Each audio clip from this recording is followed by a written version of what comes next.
The curse and the chaos of the first draft. The narrator begins not with a word, but with a sound that doesn't belong. In the year 1915, on a blood-dark dirt road in the deep Arkansas night, an antique black Model T, looking like a motorized hearse, rattles by a sleeping farmhouse. Its ancient frame shudders under the weight of anachronistic technology, blasting the gothic dirge of typo negatives, black number 1, from a modern sound system. Inside this impossible vehicle are 3 time travelers: Bill, William Faulkner, Shelby, Shelby Foote, and the narrator, Proctor. They deliver an artifact of temporal mischief, a rusty 1998 Huffy bicycle with 1 broken pedal. This Huffy is not transportation. It is a summons, a mark set upon the infant narrator, pulling him into a story he has not yet agreed to be in. Flash forward to the present, and the narrator is suffering a philosophical crisis. The cursed Huffy sits in his yard, an unyielding monument to suburban exasperation, defying attempts to dispose of it, and even drawing the ire of his technologically literate cat, Zadie. The Huffy successfully summons the ghosts of stories. These are not traditional specters, but 2 literary titans, William Faulkner and Shelby Foote, who arrived dressed conspicuously in heavy tweed jackets despite the stifling Arkansas heat. Faulkner is described as a big old wild bear with red and green eyes who possesses a mean streak. Shelby Foote is his equally unhinged companion. The ensuing chaos begins with a simple declaration of divine need. Ignoring the fact that it is a dry Sunday in the South, Bill demands some mother-loving rum and declares the laws of God and man are suggestions at best. This quest for liquor leads the crew to a bootlegger's fortified yard. During the wait, the historian, Shelby Foote, becomes momentarily distracted by the fascinating defensive perimeter of the yard. The narrator hits by a sharp, pungent, and unmistakable odor. He discovers that Shelby has wet his tweed pants in the car. When Faulkner returns, arms laden with liquor, he sniffs the air and simply grunts, "Smells like victory." Fueled by 12 fists of liquor, the Odyssey careens into substance-fueled madness. Bill finds a cluster of shimmering blue fungi. Despite the narrator's warnings, Faulkner begins eating mushrooms like they were going out of style, insisting they merely keep me regular. Within minutes, his eyes glow red and green, and he begins seeing Indians and stuff, acting utterly nuts. This leads to a doomed attempt at education of the locals via banjo. Faulkner, wobbling toward farmhands who already know how to play the instrument, is interrupted when a tall man takes the clinky contraption and breaks it over Faulkner's head, calmly stating he prefers to make music with an 808 man. The madness culminates in the episode of the red and green demon of flatulence. While riding in a second Model T at a deer camp, a powerful fart fills the antique car. Bill, deep in his mushroom trip, doesn't just smell it, he sees it. He shrieks in pure, unadulterated terror that the gas is a red and green demon of flatulence with a face and eyes mocking him. Convinced the driver is releasing monsters, Faulkner leaps from the moving car and is later found knee-deep in a creek, battered, bloody, and wrestling what he claimed was a cursed carp. The whiskey-soaked Sunday concludes with the Eudora catfish insurgency. In a catfish joint in Eudora, Arkansas, Bill is overcome by existential jealousy when patrons focus their attention on Shelby Foote. He roars, grabs a fried catfish, and hurls it at a table with the fury of a slighted god, igniting an all-out food fight involving county deputies and the Arkansas Bureau of Investigation. The chaos is only resolved when Shelby executes a masterful distraction, yelling, "I'll tell you where I hid everything." The entire population of Eudora, including bicycles plural, stampedes down the highway searching for phantom treasure, allowing the literary misfits to vanish like ghosts. The narrator knows this initial anarchy is the gospel of their chaotic journey.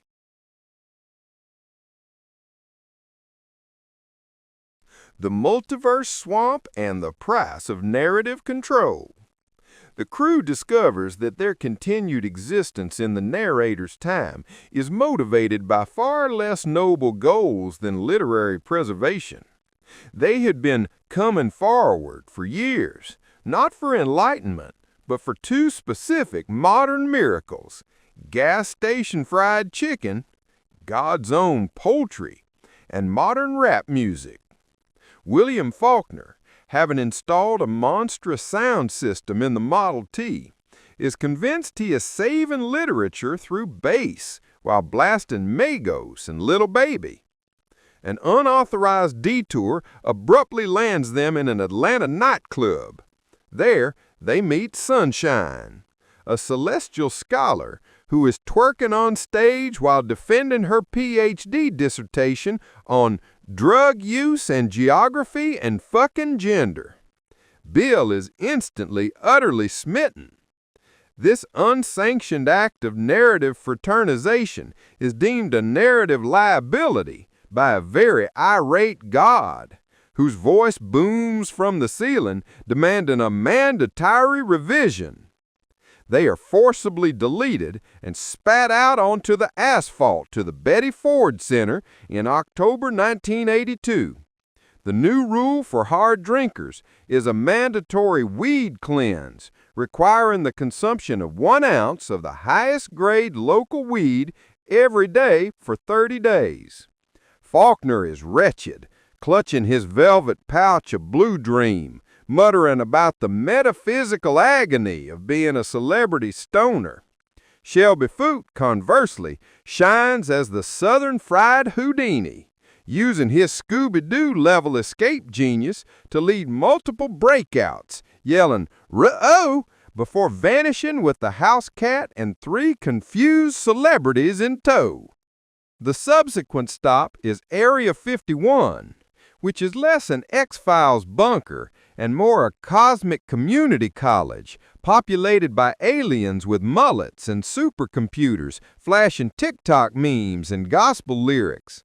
The narrator, Proctor, is already present, his blood classified by the government as 99% Delta 9, 1% nostalgia.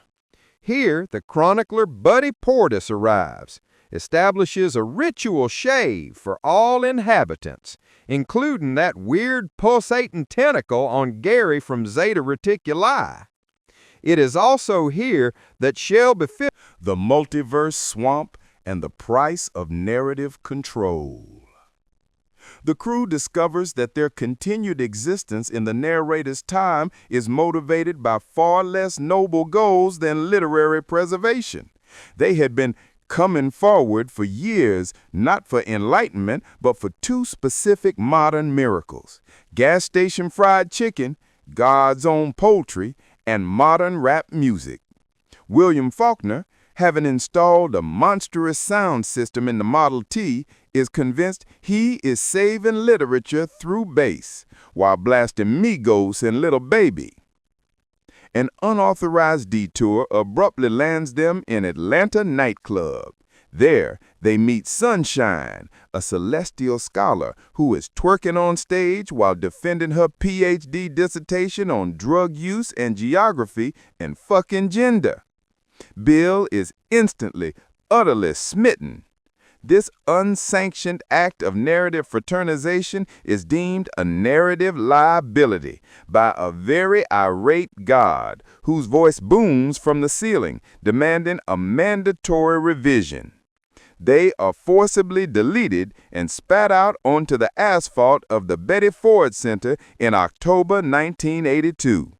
The new rule for hard drinkers is a mandatory weed cleanse, requiring the consumption of 1 ounce of the highest grade local weed every day for 30 days. Faulkner is wretched, clutching his velvet pouch of Blue Dream, muttering about the metaphysical agony of being a celebrity stoner. Shelby Foote conversely, shines as the Southern Fried Houdini, using his Scooby-Doo level escape genius to lead multiple breakouts, yelling "ruh-ruh" before vanishing with the house cat and 3 confused celebrities in tow.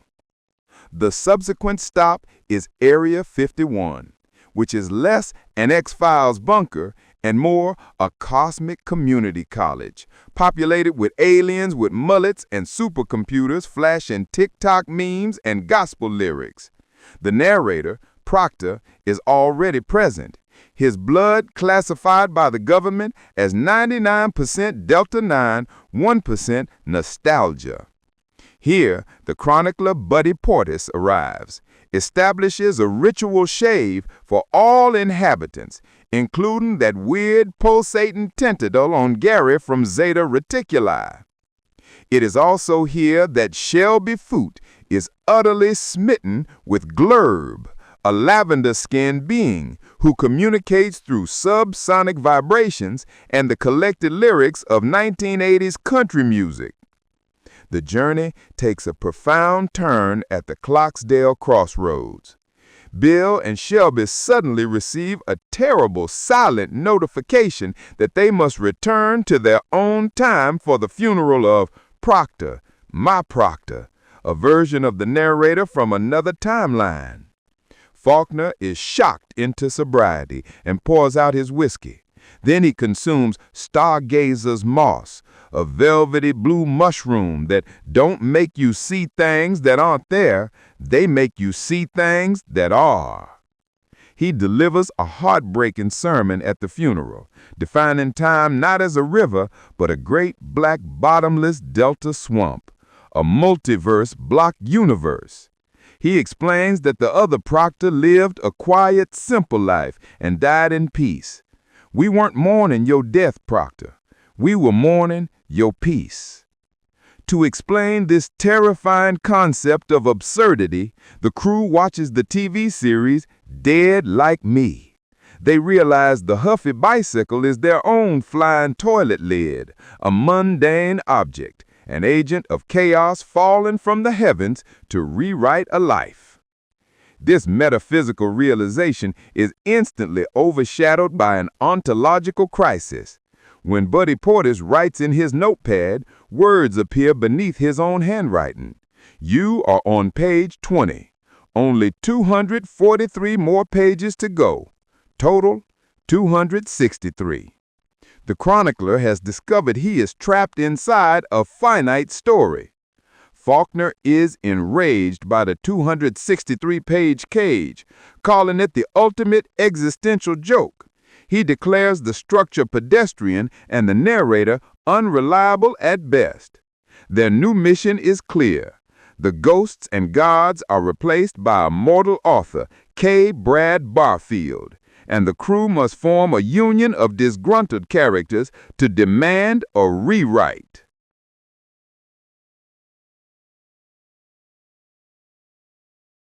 Mutiny, the first draft, and narrative independence.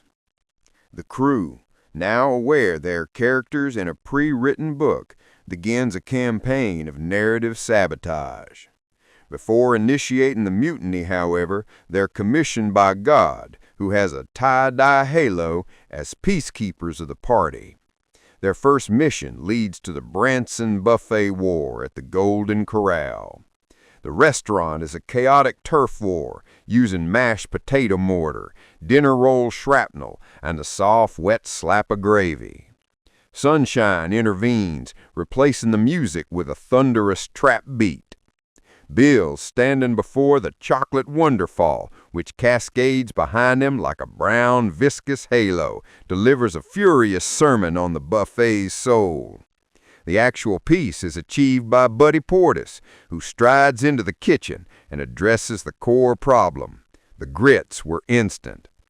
Buddy cooks authentic stone-ground grits, restoring order and proving the necessity of apostles of authenticity. Faulkner, seizing his new role as a rebel, insists that the laws of physics are merely suggestions from a hack writer. Stuck in Fayetteville traffic, he points at a Toyota Prius and commands Proctor, Drive through it. Proctor obeys, and the hybrid car shimmers, dissolving into a cascade of glowing green letters like a glitch in the Matrix. They have successfully performed their first editorial revision. The author, K. Brad Farfield, instantly retaliates, imposing a cold, precise punishment. He strips Faulkner of his warm bourbon, replacing it with a clear alcohol mean streak fueled by gin. Faulkner smashes a final bottle of wild turkey, and the author retaliates by deleting the white void and plunging them onto the handcar to hell, a subterranean railway. Shelby Foote begins obsessing over the madman's numerology of the number 23, which is painted on the cursed Huffy that guards the tracks. The punitive narrative ends when they are found by Stephen King and Roland Deschain in a vast cavern. After a night of chewing on antibiotics and blue mushrooms and holding a support group for the fictional, King, furious that they're tracking another author's narrative mud all over his world, forcibly evicts them. They are hurled into a Waffle House generational war, which Sunshine resolves using the unadulterated decency of Bill Withers's Lean on Me. They meet Stephen Hawking and the Dude. Hawking delivers the final key, the information paradox. Because a story is the most durable information in the universe, they cannot be erased. They have achieved conservation of narrative and narrative independence. Armed with this knowledge, they hunt down their author. Buddy Portis uses the chronicler's key, the archivist's reverence for him as Charles Portis, to gain access to the obscure collection of field notes, K. Brad Farfield. They open the volume to find that their entire mythic journey is based on the messy, chaotic day of a single mortal man's life. The fart monster was a drunken scribble on a cocktail napkin, and Faulkner's sacred quest for God's own poultry was based on a Conoco gas station receipt. The final shock is reserved for the narrator. The expired driver's license inside the book reveals K. Brad Farfield's face is his own. The narrator is the author's avatar. They confront Barfield on his front porch in El Dorado. Barfield, looking resigned, acknowledges that the initial book was just the first draft. He confirms that by pushing back and surviving a black hole, they had achieved narrative independence. Faulkner, a bottle of Wild Turkey 101 back in his hand, is ecstatic. What happens in the next chapter? The narrator realizes that the page is now blank, and they get to write it together. The Motor T is replaced by the Starship Holstein, which transports them to the 125th century. At a narrative dig site, they find the Huffy, a petrified narrative fossil encased in ancient mud. As archaeologists mistake the bicycle for a ritualistic object of mundane despair, the crew projects a narrative hologram of their chaotic story. They become the curators of their own absurd history, confirming that the story has achieved permanence. The final question remains. The archaeologist asks where the author is, her gaze resting on the narrator.